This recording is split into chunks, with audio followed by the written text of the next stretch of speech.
Hello beautiful souls, welcome to the channel. This is Zara. Friends, आज की video में बात करेंगे कि IBS क्यों होता है, कैसे होता है, IBS का मतलब क्या है, आप इसे कैसे ठीक कर सकते हैं। और IBS की कैटेगरी में आता है SIBO, which is Small Intestinal Bacterial Overgrowth. IBS stands for Irritable Bowel Syndrome.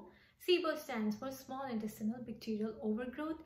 Then we will also talk about SIFO, Small Intestinal Fungal Overgrowth. और हम बात करेंगे ईस्ट इन्फेक्शन की, मोल्ड इन्फेक्शन की, यूटीआई की, यूरिनरी ट्रैक्ट इन्फेक्शन। ये कैसे आपके लिवर और किडनी को डैमेज करते हैं और कैसे इनको ठीक किया जा सकता है। आपको बहुत बारी पता भी नहीं चलेगा कि आपको ये प्रॉब्लम है और आप डॉक्टर के पास जाएंगे तो वो आपको और डायग्नोज नहीं कर पाएंगे, या डायग्नोज कर लेंगे तो उनका प्रोटोकॉल कितना सही है कितना नहीं सही है ये आपको पता करना मुश्किल होगा। मैं इससे पिछले आई थिंक 18 ईयर्स से जूझ रही हूँ और फाइनली मुझे इसका क्योर मिला है। मैंने खुद R&D की है, रिसर्च किया है, इसको समझा है, पढ़ा है और एक प्रोटोकॉल डेवलप किया है डॉक्टर्स के साथ मिलके, फंक्शनल मेडिसिन डॉक्टर के साथ मिलके। तो आई एम प्रीटी श्योर ये आपके लिए बहुत इन्फॉर्मेटिव रहेगा, यूजफुल रहेगा। इस वीडियो को पूरा एंड तक आप देखिए क्योंकि मैं बहुत सारी इन्फॉर्मेशन आपको देने वाली हूँ जो डॉक्टर्स आपको नहीं देंगे। Okay, so let's take it to my board. So guys, आज हम बात करेंगे मेडिकल कंडीशन SIBO की, ईस्ट इन्फेक्शन की, जिसको हम कैंडिडा भी कहते हैं, एंड हम बात करेंगे यूटीआईज की, यानी कि यूरिनरी ट्रैक्ट इन्फेक्शन, जो कि ईस्ट इन्फेक्शन या कैंडिडा इन्फेक्शन की वजह से होता है। तो सबसे पहले बात करते हैं कि SIBO क्या होता है। So guys, SIBO stands for small intestinal bacterial overgrowth. ये मैंने पहले भी समझाया है बट मैं आपको दोबारा से बताऊंगी। मान लीजिए ये आपका स्टमक है, ओके, और यहाँ पे ये आपका लार्ज इंटेस्टाइन है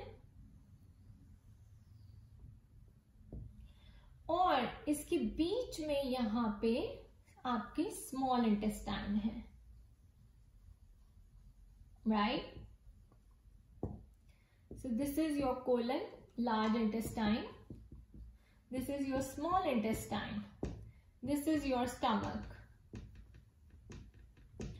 यहाँ पे एक वाल्व होता है, आईसी वाल्व कहते हैं हम इसको, स्फिंक्टर मसल, और यहाँ पे भी एक वाल्व होता है, आईसी वाल्व, एक sphincter muscle.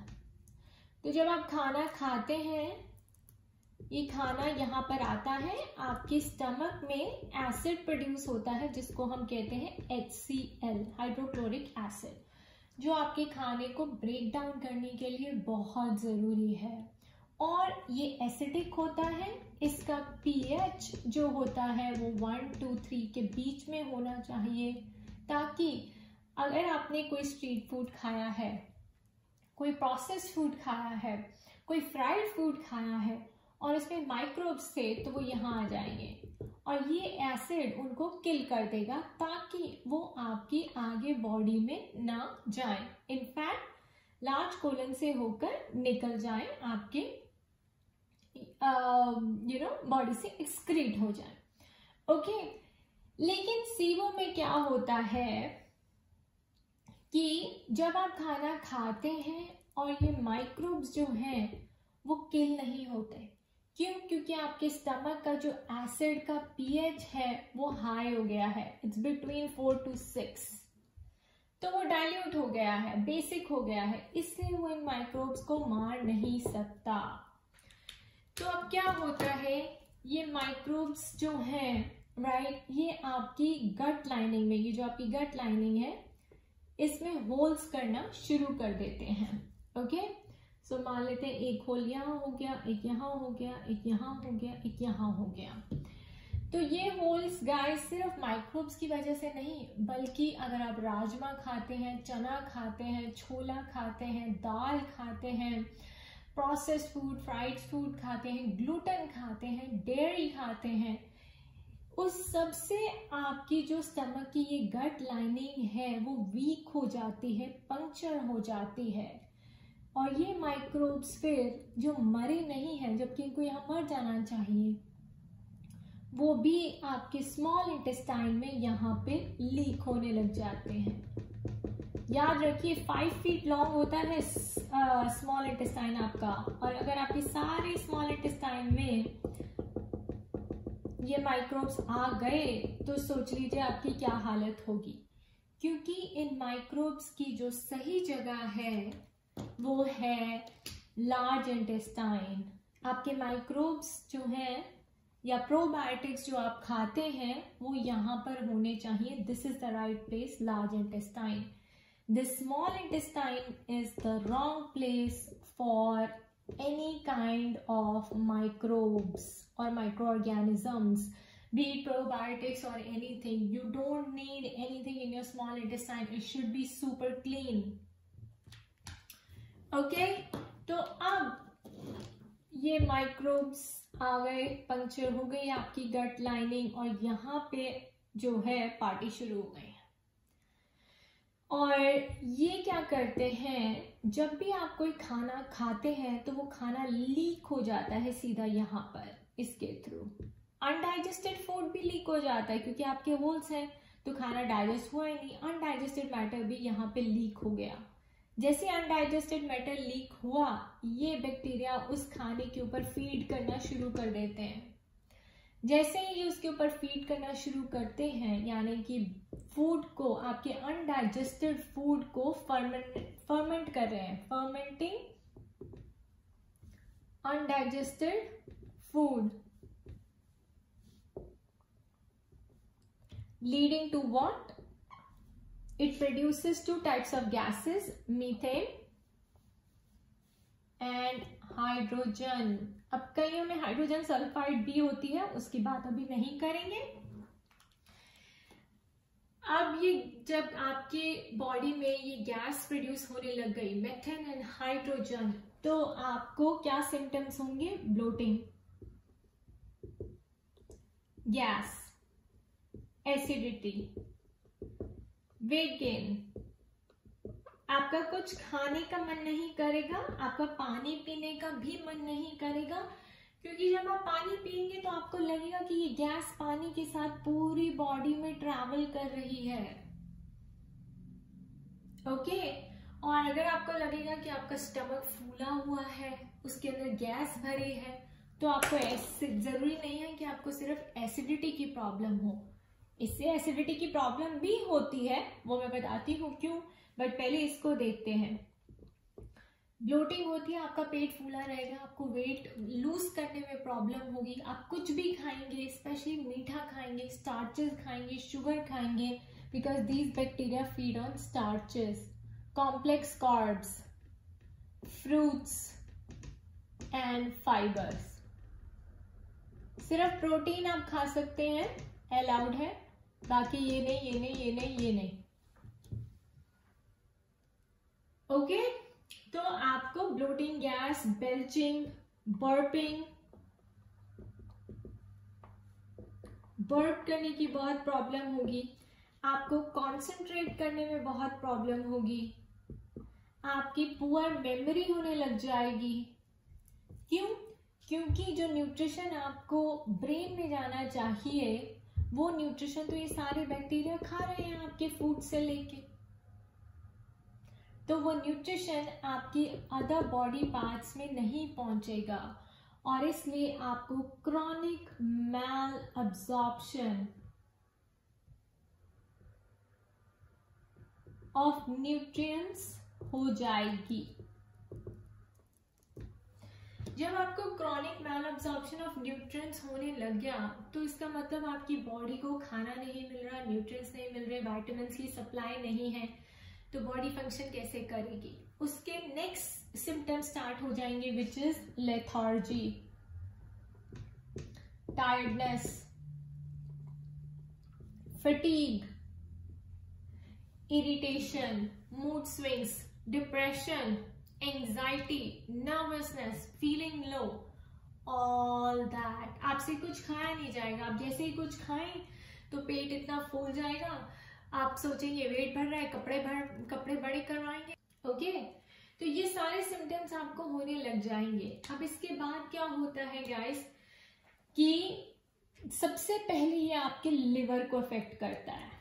It affects your liver and then it affects your kidney, क्योंकि लिवर ने काम करना बंद कर दिया तो किडनी ने भी काम करना बंद कर दिया, क्योंकि जो ये गैस प्रोड्यूस करते हैं मीथेन और हाइड्रोजन, इट ट्रैवल्स अप और आपके स्टमक के यहाँ पे राइट साइड पे, मेरा राइट साइड ये है, यहाँ पे लिवर होता है।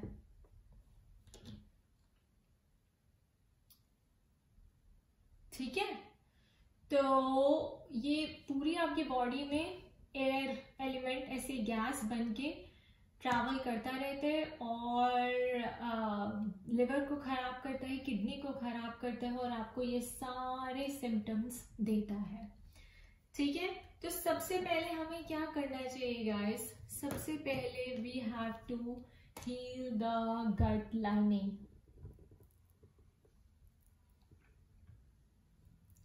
ताकि कोई होल ना रहे और ये जो बैक्टीरिया है यहां से ना आ सके।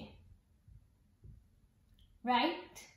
दूसरा आपको क्या स्टेप लेना है? आपको अपना HCl एसिडिक करना है। मेक श्योर कि ये 4 to 6 नहीं 1 to 3 है।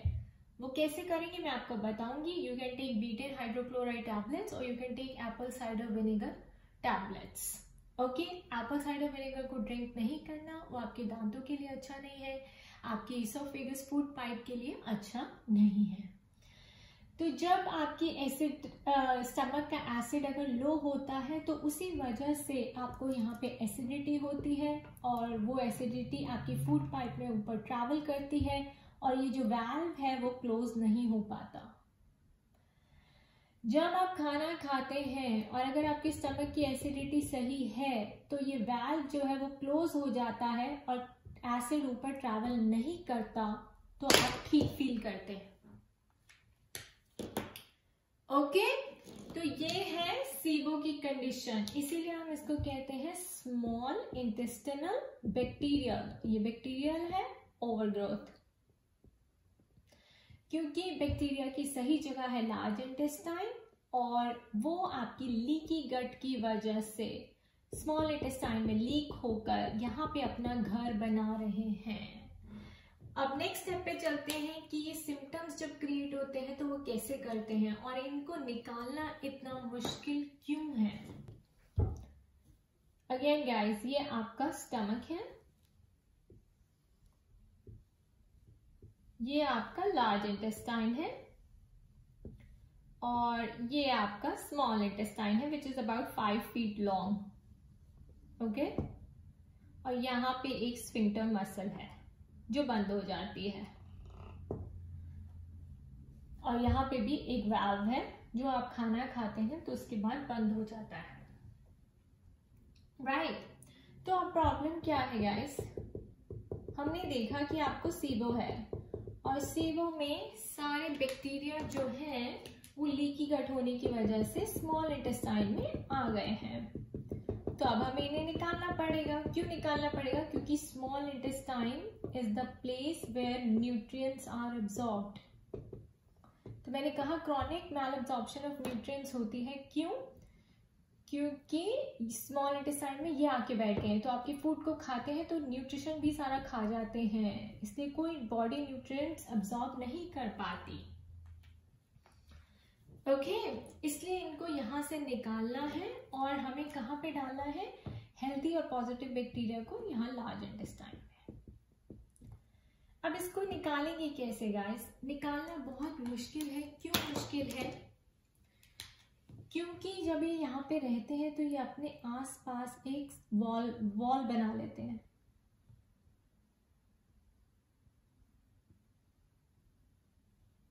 राइट? ये एक ऐसे आप मान लीजिए कि पूरी इन्होंने वॉल बना ली है, सेल वॉल जिसको हम कहते हैं, और ये उसके अंदर रहने लग जाते हैं ताकि ये प्रोटेक्टेड फील करें। और आप कोई भी ड्रग खाएं, एंटीबायोटिक्स खाएं, तो कोई एंटीबायोटिक आपके ऊपर काम नहीं करेगी, क्योंकि इन सब ने अपनी अपनी सेल वॉल बना ली है।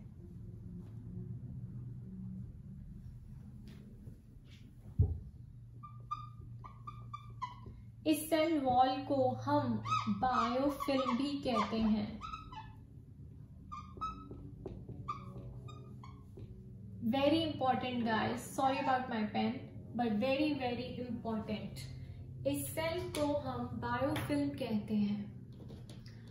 और क्या होता है जब ये बायोफिल्म बन जाती है, राइट, और आप कितना भी खाना खा लें, कितना भी आप मेडिसिन ले लें, आप कितनी भी एंटीबायोटिक्स ले लें,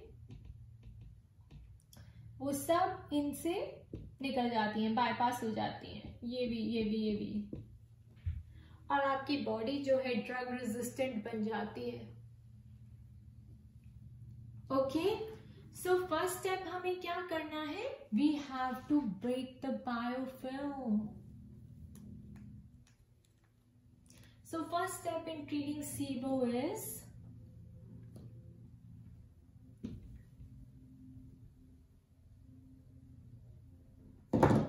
break the biofilm.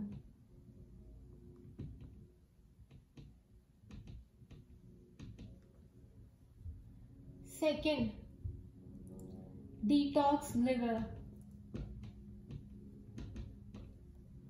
Why detox liver? क्योंकि ये सबसे पहले जो प्रॉब्लम क्रिएट करती है लिवर को क्रिएट करती है, और ये प्रॉब्लम लिवर की वजह से भी हो सकती है। हो सकता है कि जो आपका लिवर है वो फैटी है। क्यों फैटी है? क्योंकि आप बहुत ज़्यादा अल्कोहल लेते हैं, और अगर आप अल्कोहल नहीं लेते तो आप प्रोसेस फूड खाते हैं, फ्राइड फूड खाते हैं, और जो भी आप दाल रोटी सब्जी खाते हैं जिसमें लैक्टेंस होते हैं, ग्लूटेन होता है, ब्रेड खाते हैं आप लोग, मैगी खाते हैं, मैदा खाते हैं, वो सब लिवर के लिए बहुत ज़्यादा हार्ड होता है डिटॉक्सिफाई करना। याद रखिए गाइस, हर बीमारी लिवर से शुरू होती है, लिवर पे ख़त्म होती है। लिवर आपकी बॉडी का सबसे बड़ा डिटॉक्सिफाइंग ऑर्गन है। आप किडनीज के बिना रह सकते हैं, आप लंग्स के बिना रह सकते हैं, लेकिन आप लिवर के बिना नहीं रह सकते। लिवर की एक खास बात है कि अगर आप उसको राइट फूड देंगे तो वो अपने आप को कॉन्स्टेंटली रिपेयर करेगा। जिनकी पॉट बेली होती है, जिनको वेट लूज करने में मुश्किल होती है, जिनकी स्किन पे ब्राउन स्पॉट्स होते हैं, पिगमेंटेशन होती है, वो सब साइन है कि आपको लिवर डिटॉक्स करना है। अगर आप अल्कोहलिक हैं, आप स्मोकर हैं, ओके, नहीं भी है तो भी आपको अपना लिवर डिटॉक्स करना है, क्योंकि हम जाने अनजाने इतना कुछ खाते हैं जो लिवर ब्रेक डाउन नहीं कर सकता, डिटॉक्सिफाई नहीं कर सकता, और आपकी बॉडी में as a fat cell store करता है। ओके, सो फर्स्ट स्टेप है guys, break the biofilm and detox your liver. ये मैं आपको इसलिए बता रही हूँ, कोई डॉक्टर नहीं बताएगा। मैं 1 साल से SIBO से लड़ रही हूँ, लेकिन SIBO मुझे पिछले 18 साल से है, लेकिन कोई डॉक्टर डायग्नोज नहीं कर पाया। मैंने खुद रिसर्च करी, मैंने खुद बुक्स पढ़ी, सही डॉक्टर्स ढूंढे, फिर उनके साथ बात करी, तब भी उन्हें इतनी प्रॉब्लम हुई मुझे ट्रीट करने में, क्योंकि डॉक्टर्स क्या करते हैं, आपको सीधा ब्रेक द बायोफिल्म की दवाई देते हैं और फिर आपको सीधा एंटीबायोटिक्स पे डाल देते हैं फॉर 2 वीक्स। अगर आप एलोपैथिक एंटीबायोटिक्स लेंगे तो 2 वीक्स, अगर आप अगर आप एंटीमाइक्रोबियल्स लेंगे जो कि आयुर्वेदिक होती है, हर्बल होती है, वो आपको 4 वीक्स के लिए लेनी पड़ेगी। ओके, तो वो क्या करते हैं, वो सीधा ये ब्रेक बायोफिल्म की दवाई देंगे आपको और सीधा एंटीबायोटिक देंगे, और ये काम नहीं आएगा, क्योंकि बायोफिल्म को ब्रेक करने में ही कम से कम 1 मंथ लगता है, 1 मंथ लगता है। This is the reason your SIBO keeps coming back. Yes, SIBO is a relapsing condition.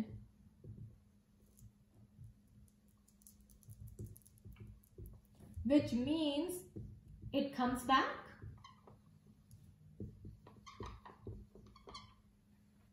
तो वो डॉक्टर्स ये स्टेप मिस कर जाते हैं। आपको ये मिस नहीं करना है। ओके, मैंने 1 साल इसके ऊपर रिसर्च किया है। 9 मंथ से मैं जूझ रही हूँ कि मेरी सीबो वापस क्यों आ जाती है। आपको पता है कि मैंने कम से कम 1 2 3 4 अराउंड 4 और 5 राउंड्स लिए हैं एंटीबायोटिक्स के।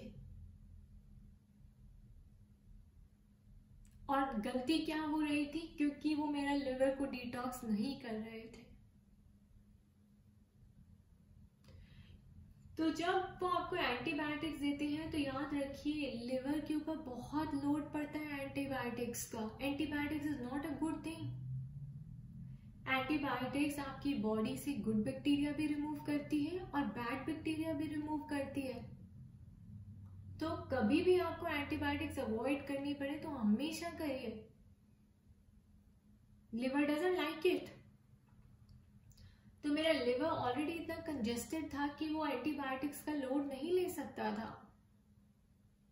तब मुझे उनको जाकर बताना पड़ा कि प्लीज पहले मेरा लिवर डिटॉक्सिफाई करो, मेरी किडनी को डिटॉक्सिफाई करो। Yes, detox your kidney as well. क्योंकि जो ईस्ट इन्फेक्शन होती है, कैंडिडा इन्फेक्शन होती है या यूटीआई होती है, वो किडनी को खराब करती है सबसे पहले। ठीक है, urinary tract infection, kidneys filter करती है यूरिन को और वो अपने साथ ये इन्फेक्शन कैरी करती है, जिसकी वजह से आपको यूटीआई होती है। और किडनी के ऊपर बहुत डैमेज आता है इस चीज का। किस चीज का? स्पेशली सीबो का नहीं, सीफो भी कहते हैं हम। SIFO means fungal overgrowth, fungus. So fungus and yeast and candida are all in the same category. और मोल्ड भी, मोल्ड, कैंडिडा, ईस्ट, फंगस, ये सब एक ही कैटेगरी में आते हैं। इसके लिए आपको एंटी फंगल लेनी पड़ेगी। अगर आपको कैंडिडा है, ईस्ट इन्फेक्शन है, सीफो है, फंगल ग्रोथ है, यानी कि यहाँ पे बैक्टीरिया के साथ फंगस भी है और उन्होंने भी अपनी सेल वॉल बना ली है। मुझे दोनों ही थे, अभी भी है। I am still dealing with the yeast infection, candida. Okay guys, so उसके बाद आपको एंटी फंगल्स लेने हैं।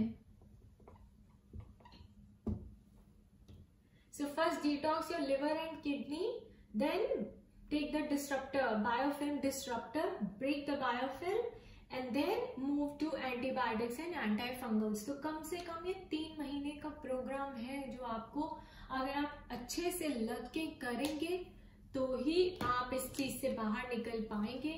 वरना लोगों को ये भी नहीं पता होता कि बायोफिल्म है। ओके, और जरूरी नहीं है कि ये बायोफिल्म जो है सेल वॉल सिर्फ आपके यही में है, बल्कि आपके पूरी बॉडी में ये बायोफिल्म क्रिएट कर लेते हैं।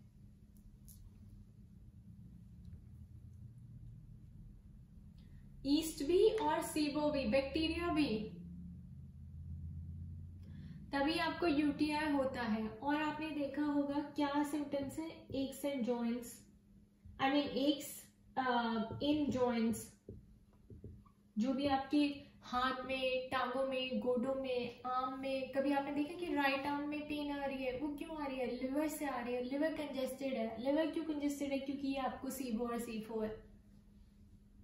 आपको यूटीआई क्यों है? क्योंकि आपकी किडनी इन्फेक्शन है। किडनी इन्फेक्शन क्यों है? क्योंकि आपको सीबो और सीफो है।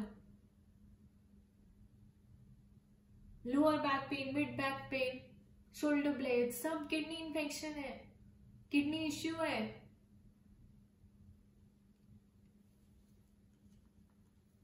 ठीक है, अब मैं आपको बताती हूं कि इनके सिम्टम्स क्या हैं, कि आपको कैसे पता चले कि आपको सीबो है या सीफो है या दोनों है। तो सीबो में क्या होता है गाइस? सीबो में जो रिएक्शन होगा वो डिफरेंट होगा और ईस्ट का, यूटीआई का जो इन्फेक्शन होगा वो डिफरेंट होगा। ओके, सीबो में आपको जो इन्फेक्शन मिलेगा वो आपको मिलेगा एक गैस जैसे आपको फीलिंग आएगी, जैसे कि कोई बलून फुला रहा है, यानी कि जो गुब्बारा नहीं फुलाते उसको, like somebody is filling the balloon with air. Okay, so filling balloon with air. तो आपके अंदर हवा भर रही है और ये हवा आपको कभी फील नहीं होगी, मतलब आपको दर्द नहीं देगी, कोई पेन नहीं होगा, कुछ पता नहीं चलेगा। आपको बस होगा, आपको क्या हो जाएगा, आपको कॉन्स्टिपेशन हो जाएगा या फिर डायरिया हो जाएगा।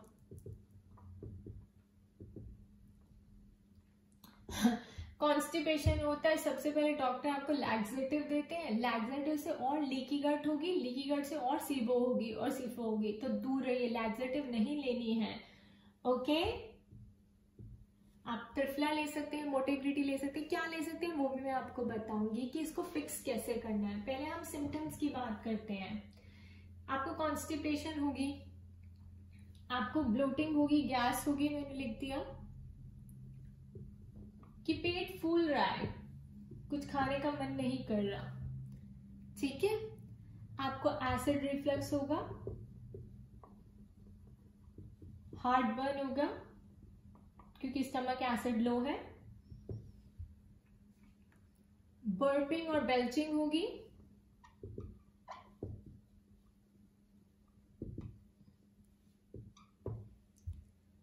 देन आपको लीकी गट होगी, न्यूट्रिएंट मैल एब्जॉर्प्शन होगी, इसकी हम बात कर चुके हैं।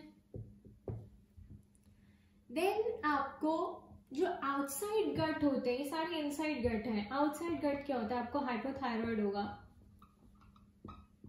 बहुत चांसेस हैं। आपका थायराइड क्यों है, क्योंकि लिवर खराब है। लिवर क्यों खराब है, बिकॉज इट इज फैटी, आपकी ईटिंग हैबिट्स की वजह से, या फिर आपको सीबो है, right. Aches and pen,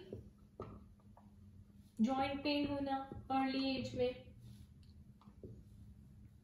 then weight problems, जैसे मैंने बोला कि आप वेट गेन करते रहते, कुछ भी खाते हैं पेट फूल जाता है, गुब्बारे की तरह, आपको समझ नहीं आता कि यार क्या हुआ है, मैं इतनी एक्सरसाइज कर चुकी हूँ, मैं इतना अच्छा हेल्दी खाना खा रही हूँ, फिर मेरी बॉडी में क्या चल रहा है, मैं कैसे ठीक हूँ।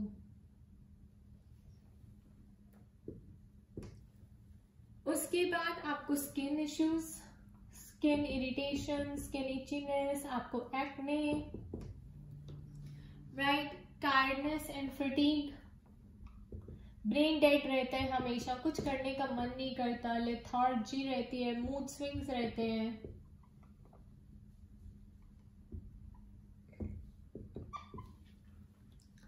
और ब्रेन फॉग रहता है। Yes, brain fog, this is the big one. मैं हमेशा यही कहती थी कि मुझे ब्रेन फॉग है, मेरा ब्रेन क्लियर नहीं है, मैं इसे क्लियर कैसे करूं।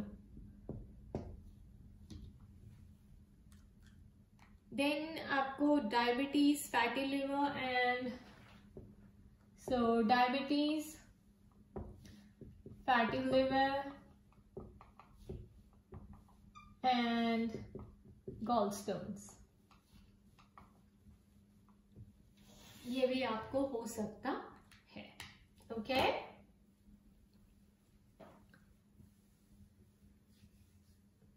तो ये सारी चीजें होने के बहुत सारे चांसेस हैं जब आपको सीबो हो।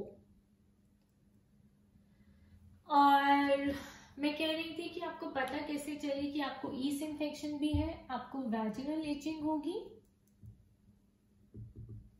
मिनिमल भी हो सकती है, ना के बराबर भी हो सकती है, और और आपको जैसे टंग पे बर्निंग सेंसेशन होगी, बर्निंग सेंसेशन होना, टंग पे ड्राई आईज होना, ड्राई एंड इची आईज। आपका शुगर खाने का बहुत ज्यादा मन करता है, वो ईस्ट है, बहुत शुगर खाने का मन करता है, हर वक्त आपको मीठा चाहिए, राइट, वो ईस्ट इन्फेक्शन है।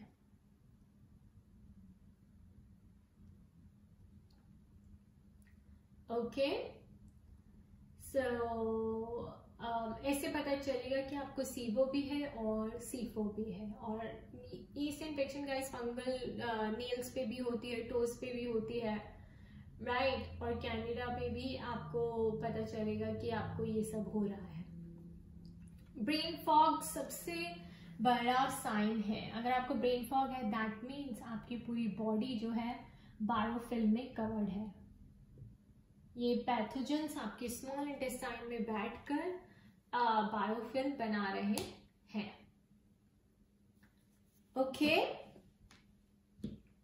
सो नेक्स्ट बात करते हैं कि अब हम इसको फिक्स कैसे करें। आपको पता चल गया कि आपको सीबो है, आपको सीफो है।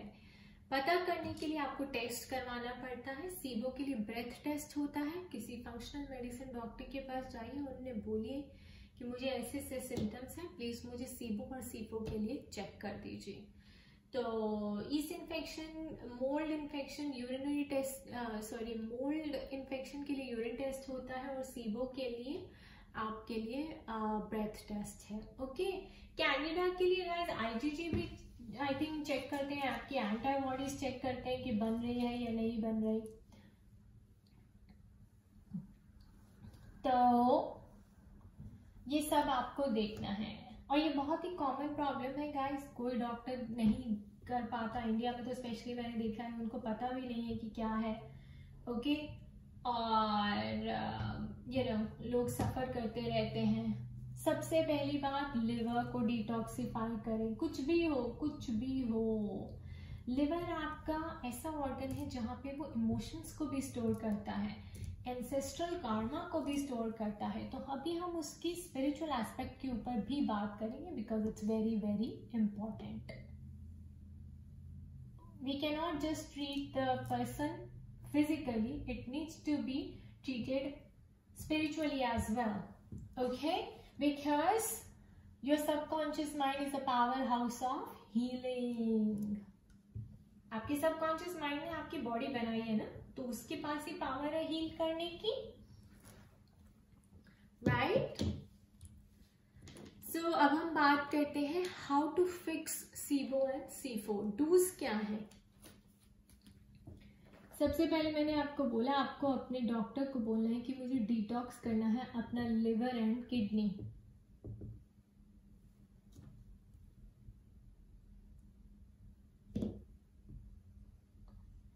अब लिवर को डिटॉक्स करने के लिए, किडनी को डिटॉक्स करने के लिए फंक्शनल मेडिसिन में है नैक, N-एसिटाइलसिस्टीन। ये आपके सेल्स के अंदर जाके, उनके क्रैक्स में जाके टॉक्सिन्स को रिमूव करता है। तो लिवर और किडनी यानी कि आपका पूरा बॉडी क्लींस हो जाती है। ओके, और इसका जो अच्छा एक और बेनिफिट है वो है it also acts as a biofilm disruptor. जैसे मैंने आपको बताया कि आपको पहले बायोफिल्म डिस्ट्रक्ट करनी है, तो ये जो है 2 in 1 काम करता है। ये लिवर को, किडनी को डिटॉक्सिफाई भी करेगा और बायोफिल्म को डिस्ट्रक्ट भी करेगा। Okay, so this is very good. आपका एक ही उसमें 2 काम हो जाएंगे। Take this at least for 1 month। Second month में आप क्या करिए, आप एंटीबायोटिक्स लेना शुरू करिए। जो भी एंटीबायोटिक्स आपको लेनी है। से पूछेंगे तो कौन सी एंटीबायोटिक्स मैं आपको बताऊं? राइफैक्सिमिन प्लस मेट्रोनिडाजोल। ये सीबो के लिए है। ईस्ट और कनाडा के लिए नहीं है, ये उस पे काम नहीं करेगी। ओके, उसके ऊपर आपको एंटी फंगल चाहिए। अब इसका जो है 70% ये आपकी क्योर कर देती है और 70% मतलब पॉपुलेशन में 100% आपकी सीबो खत्म हो जाती है। अगर फिर भी आपकी सीबो वापस आती है एक राउंड ऑफ एंटीबायोटिक्स ये लेने के बाद, तो आप 100% जो रिजल्ट देती है एंटीबायोटिक वो आप ले सकते हैं, वो है सल्फा।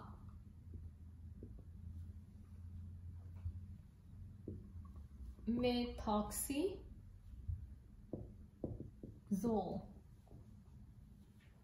ओके, TMPDS समथिंग, तो ये आपको 100% क्योर देगी सीबो से। बट इसका साइड इफेक्ट है कि अगर आप एलर्जिक है टू सल्फा तो आपके मुंह में रैशेस हो जाएंगे, रैशेस इन माउथ और बॉडी।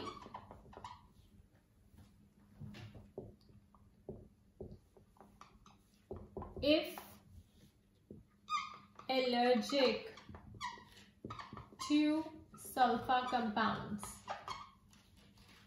ये नोट कर लीजिए और डॉक्टर को जरूर बोलिए। अगर आप सल्फा कंपाउंड्स के एलर्जिक नहीं हैं तो आप ये वाले ले सकते हैं और आपको 100% रिजल्ट्स मिलेंगे।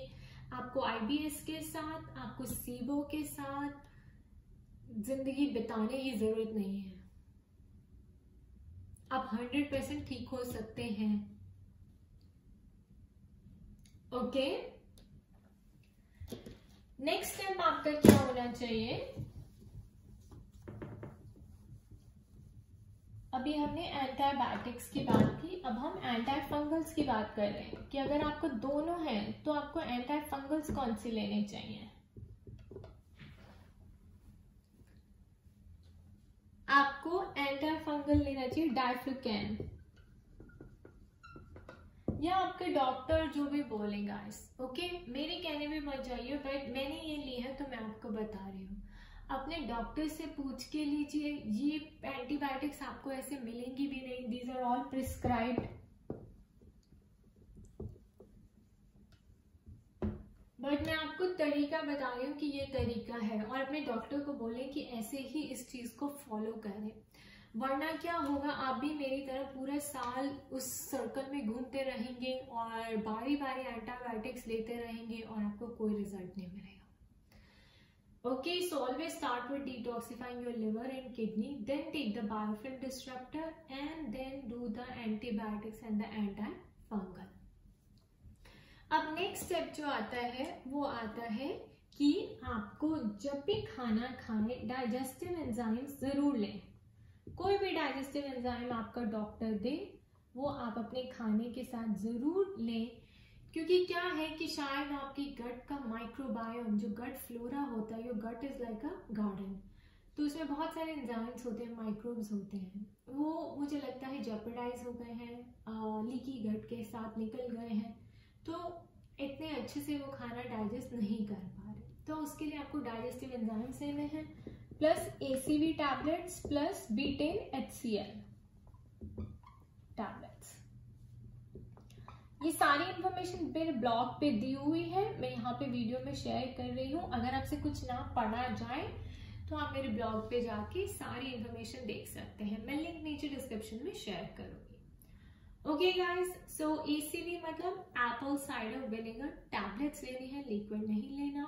आधे से स्टार्ट कीजिए, टैबलेट्स ली, एक टैबलेट को हाफ में कट कीजिए, हाफ ब्रेकफास्ट में लीजिए या लंच में लीजिए और हाफ डिनर में लीजिए। B10HCl को भी हाफ लीजिए, दोनों को इकट्ठे भी ले सकते हैं, या फिर ये ले लें या फिर ये ले लें, जैसे भी आपको सूट करता है, बट आपको स्टमक एसिड हाई रखना है ताकि ये माइक्रोब्स जाते ही किल हो जाएं। डाइजेस्टिव एंजाइम्स आपको इसलिए लेने हैं कि वो आपका खाना फटाफट डाइजेस्ट कर दे, और जैसे वो स्मॉल इंटेस्टाइन में पहुंचे तो आपके वहां पे जो बैक्टीरिया बैठे हैं उनको टाइम ही ना मिले इनके ऊपर एक्ट करने का। Okay, so do this and then next I would say heal your leaky gut.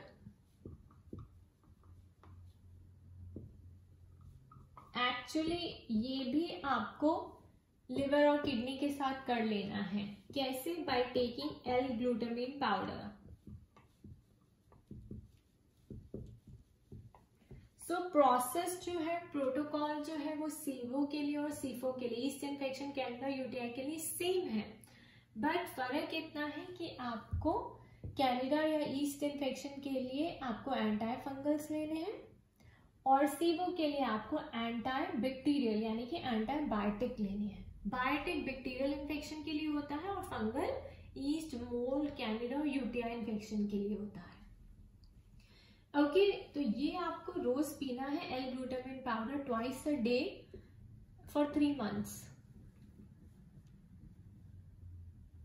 Okay, so heal your leaky gut L-glutamine powder for 3 months।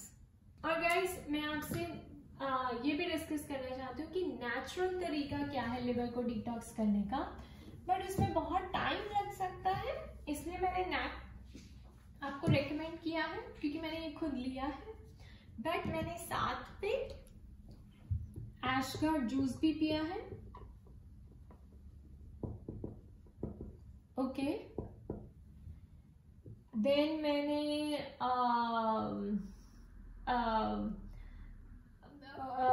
बायोरे का लिवर डिटॉक्स भी लिया है जो कि आयुर्वेदिक है और बहुत ही बहुत स्लो काम करता है।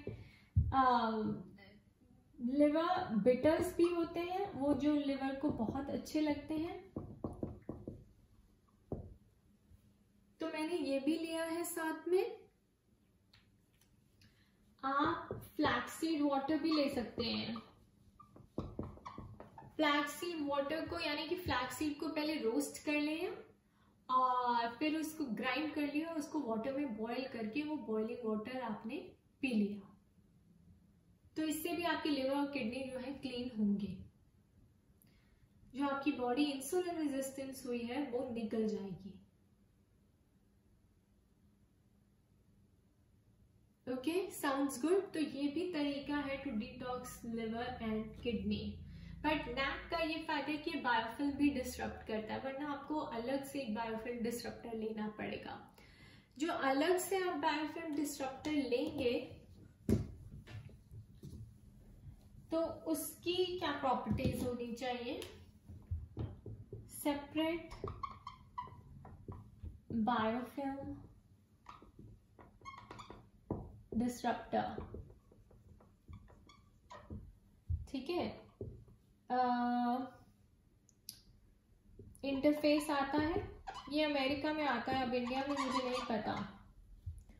इंटरफेस प्लस भी आता है,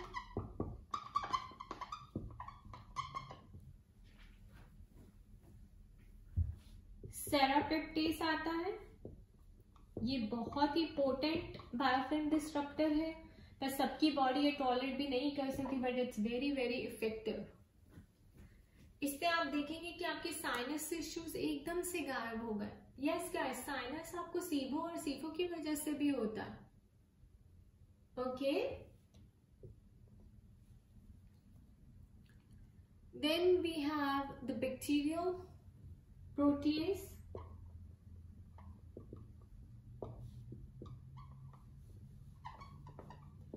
जैसे आप देखेंगे कि मैंने अपने ब्लॉग पे एक दवाई रेकमेंड की है विच इज रिस्टोर 3 करके बाय नेटिव फॉर्मूला।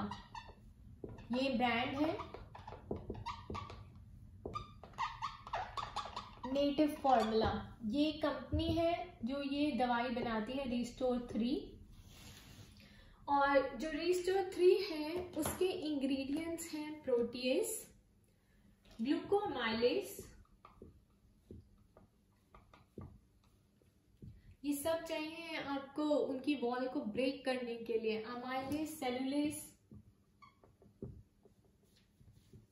ये उस दवाई में होते हैं। मैं आपको बता रही हूँ कि जिससे वो वॉल बनाते हैं, बायोफिल्म बनाते हैं, उसको ब्रेक करने के लिए सारे एंजाइम्स की जरूरत है।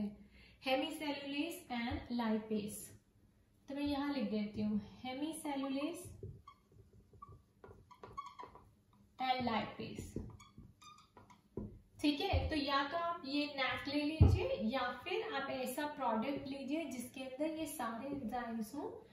सेरापेप्टेज भी है इसके अंदर और प्रोटीएज भी है और हेमीसेलुलोज और लाइपेज भी है। ओके, नहीं तो वो बायोफिल्म डिस्टरप्टर लीजिए जो आपके डॉक्टर आपको रेकमेंड कर रहे हैं। सो नेक्स्ट स्टेप आता है गाइस, आपको लिवर लविंग सप्लीमेंट्स ले रहे हैं क्योंकि आपके लिवर कॉम्प्रोमाइज हो रहा है यहाँ पर, तो लिवर लविंग सप्लीमेंट्स आपको लेने हैं। सबसे पहले तो जिंक, कार्नोसिन, ओके, सेकेंड है मैग्नीशियम मैलेट। ओके, थर्ड है ओमेगा 3। कोशिश कीजिए कि एल्गी से लीजिए, ना कि फिश लिवर ऑयल से। Then you need the vitamin ADK। Okay,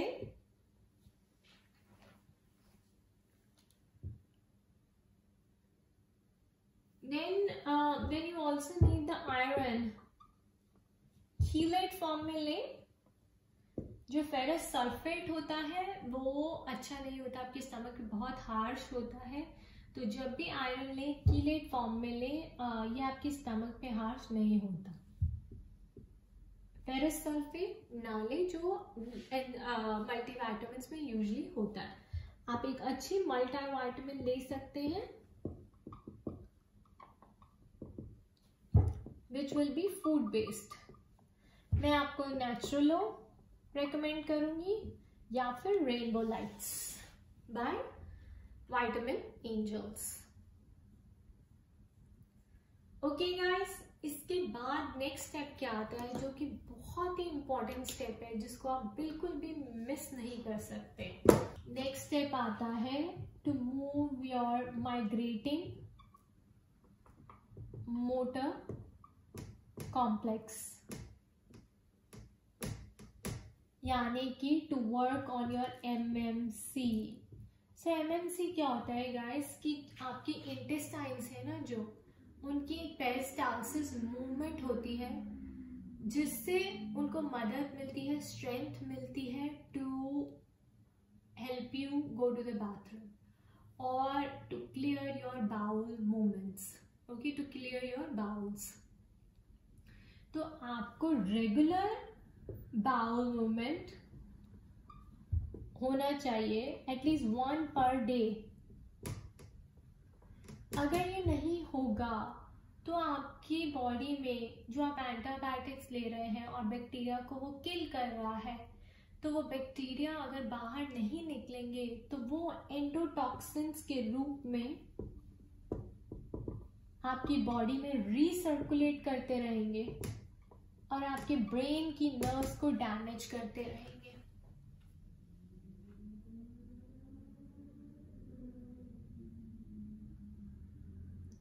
okay,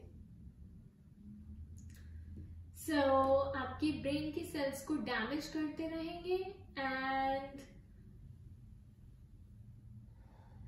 इसीलिए बहुत जरूरी है कि आप एक बाउल मूवमेंट एवरी डे जरूर करें। अब मुश्किल होगा क्योंकि आपको कॉन्स्टिपेशन होती है सीबो में मेथेन और हाइड्रोजन गैस की वजह से, तो आपको क्या करना चाहिए, आपको लैक्सेटिव नहीं लेना है, आप त्रिफला ले सकते हैं which is a prokinetic. Triphala तो सबको पता है guys, okay, prokinetic triphala. It will help in the movement of the bowels। और आप ले सकते हैं मोटल प्रो करके भी एक प्रोकाइनेटिक आता है, वो भी ले सकते हैं। मोटेग्रिटी करके भी आता है, वो भी ले सकते हैं। तो इससे आपकी बाउल्स को धक्का लगेगा और आपको बाथरूम करने में आसानी होगी। Remember, you have to have 1 bowel movement every day, at least 1। इसीलिए मैं कहूंगी कि एक्सरसाइज भी बहुत जरूरी है। ज्यादा नहीं करें, बट जितना कर सकते हैं एटलीस्ट 1 आवर वॉक करें या ट्रेडमिल करें, योगा करें, ब्रीदिंग एक्सरसाइजेस करें। Specially the kapalbhati forced exhalation is very very helpful.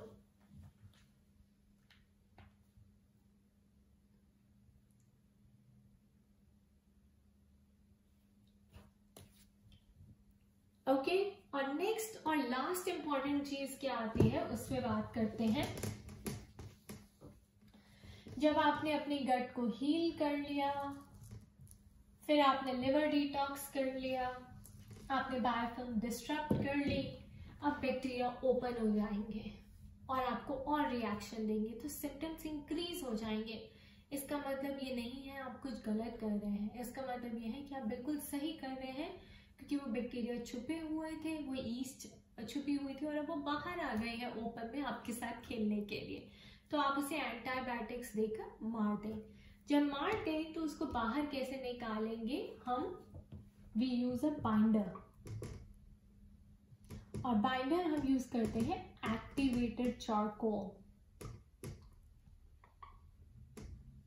which will bind to toxins, waste, आपके न्यूट्रिएंट्स को भी बाइंड करता है। इसीलिए कहते हैं कि फूड से थोड़ा 2 घंटे बाद, 3 घंटे बाद दूर आपको लेना है in between the meals. Okay, and your killed bacteria. तो ये आपकी बॉडी से उसको बाहर निकाल देगा। अदरवाइज वो टॉक्सिन्स जो है, किल्ड टॉक्सिन्स, बारी बारी आपकी बॉडी में रिसर्कुलेट होते रहेंगे।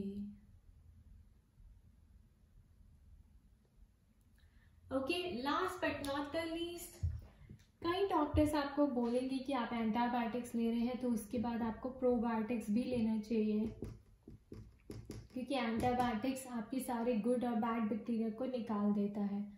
तो आपको प्रोबायोटिक्स भी लेना चाहिए। बट मेरे केस में मैंने प्रोबायोटिक लिया तो it was making my situation worse. Okay, तो ये आपको तय करना है कि आप प्रोबायोटिक्स लेना चाहते हैं या नहीं लेना चाहते। मेरी मानेंगे तो 2 महीने तक मत लीजिए। 1 महीना पहले बायोफिल्म डिस्टर्ब कीजिए, लिवर डिटॉक्सिफाई करिए। सेकेंड मंथ में एंटीबायोटिक्स के बाइंडर और प्रोकाइनेटिक लेकर अपने बॉडी को क्लीन कीजिए।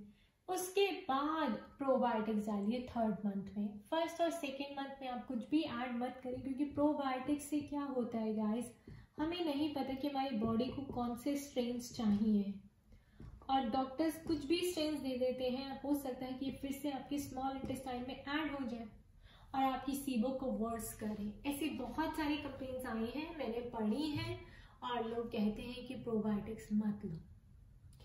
तो सेफ साइड पे मैं कहूंगी कि जब तक आप ये प्रोटोकॉल कर रहे हैं, आप प्रोबायोटिक्स ना लें। जब आप ठीक हो जाए तो आप प्रोबायोटिक्स ले सकते हैं, क्योंकि हेल्दी बैक्टीरिया बहुत जरूरी है। ओके, टिल देन आप सिर्फ और सिर्फ डाइजेस्टिव एंजाइम्स लें और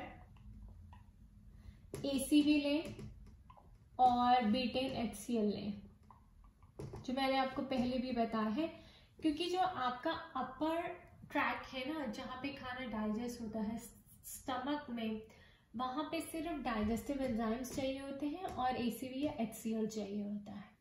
ACV इंसुलिन रेजिस्टेंस को भी कम करता है, लिवर को प्रोवोक करता है एंजाइम सिक्रीट करने के लिए। तो बहुत फायदे हैं, आपको वेट लॉस में भी हेल्प देगा, और ACV इन बैक्टीरिया को, माइक्रोब्स को भी किल करता है। ओके, और डाइजेस्टिव एंजाइम्स लेंगे तो आपके लिवर के ऊपर लोड नहीं आएगा ज्यादा।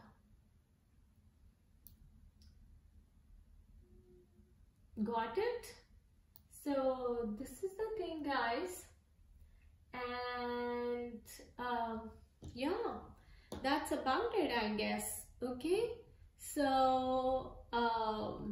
activated charcoal, और yes guys, एक बात और जो हमें मिस नहीं करनी है, एक्टिवेटेड चारकोल जब हम लेते हैं तो आपको कैसे पता चलेगा कि आपको एक्टिवेटेड चारकोल लेना है?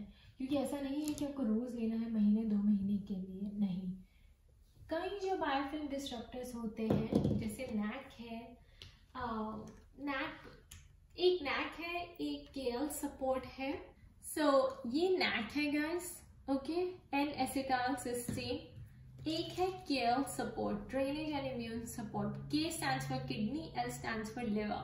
सो किडनी लिवर दोनों है, और इसके अंदर क्या है, NAC भी है, और इसके अंदर मिल्क थिसल भी है जो लिवर के लिए अच्छा होता है, और बहुत सारे हर्ब्स डाले हुए हैं, fulvic acid, parsley, marshmallow, beetroot.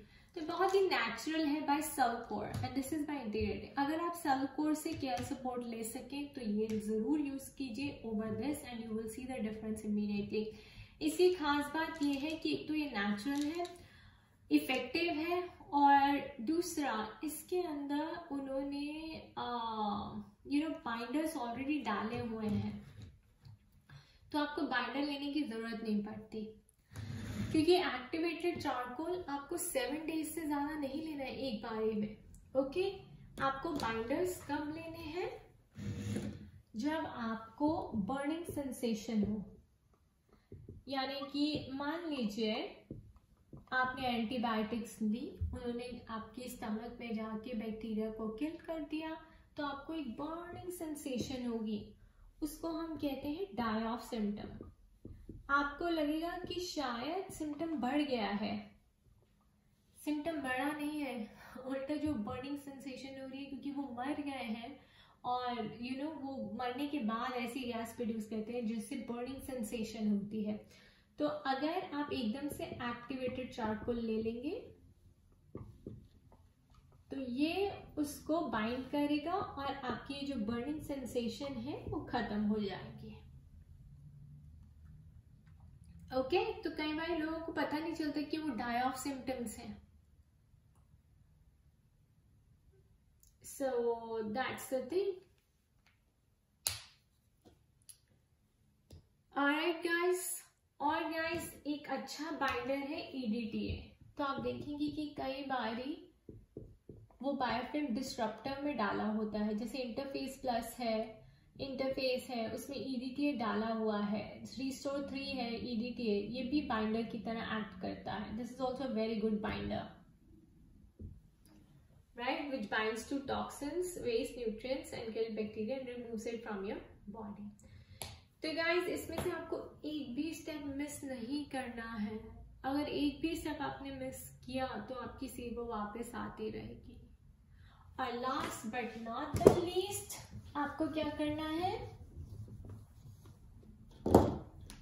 ईट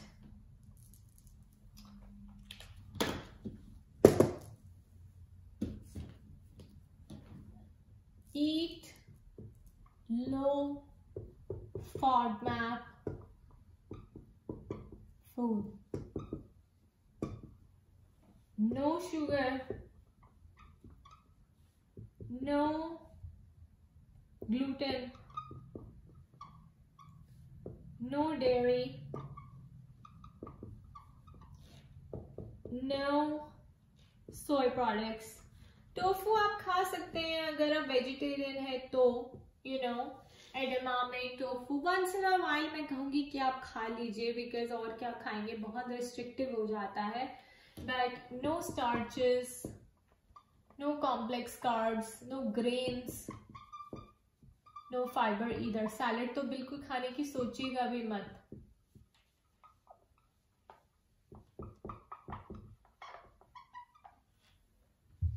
क्यूकम्बर भी खाना है तो उसकी पील को उतार के खाना है। ओके, और अगर आपको नहीं पता कि FODMAP फूड्स क्या होते हैं तो प्लीज गूगल कीजिए, but stick to low FODMAP foods, not the high FODMAP foods. Okay guys, and बाकी सारी इंफॉर्मेशन मेरे ब्लॉग पे है, उसका लिंक नीचे आपके साथ शेयर किया हुआ है। Do check it out. I wish you all the best and a speedy recovery. Bye bye, take care.